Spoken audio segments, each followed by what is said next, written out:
हाँ, कारण क्या है कि इनका वर्षों का अनुभव है।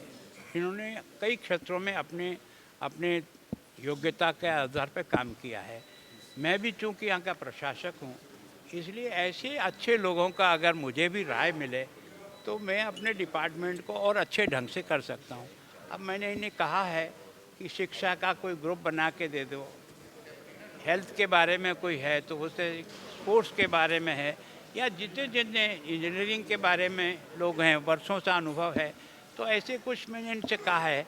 अभी जैसे ग्रुप बनाएंगे तो मैं इनको अपने एडवाइज़र के रूप में नियुक्त करूंगा और समय समय पर इनसे बातचीत करके अपने डिपार्टमेंट में क्या मैं सुधार कर सकता हूँ प्रयत्न करूँगा। सर, एक देश एक चुनाव को आप देश के लिए कितना हितकारी मानते देखो, हैं? मैं तो शुरू से ही, क्योंकि मैं उस पीढ़ी में पैदा हुआ हूँ जिस समय एक देश में एक ही दिन चुनाव होता था। लेकिन ये जैसे जैसे कुछ राज्यों में राष्ट्रपति शासन, किसी का कार्यकाल समाप्त, किसी का नहीं समाप्त, तो हमारा जो अधिकांश समय है, मैं 5 साल में पिछले 40 साल से राजनीति में किसी न किसी एमएलए एमपी में रहा हूँ, तो हमारा जो है ना, लगभग लगभग 2 साल 5 साल में केवल और केवल आचार संहिता चुनाव में निकल जाता है।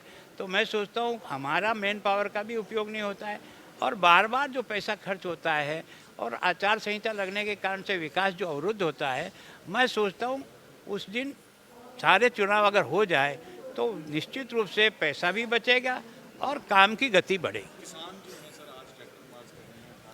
देखो, मैं सोचता हूँ कि क्योंकि इस समस्या का समाधान सीधा तो मेरे पास नहीं है, पर मैं कोशिश की, मैंने हम उनके साथ कई बार बातचीत की है।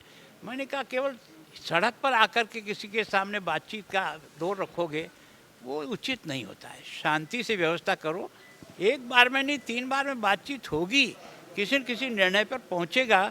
कभी 2 कदम आगे चलना पड़ता, कभी 2 कदम पीछे भी हटना पड़ता है। सर, विपक्ष की मैम रुक जाइए, चलो मैम।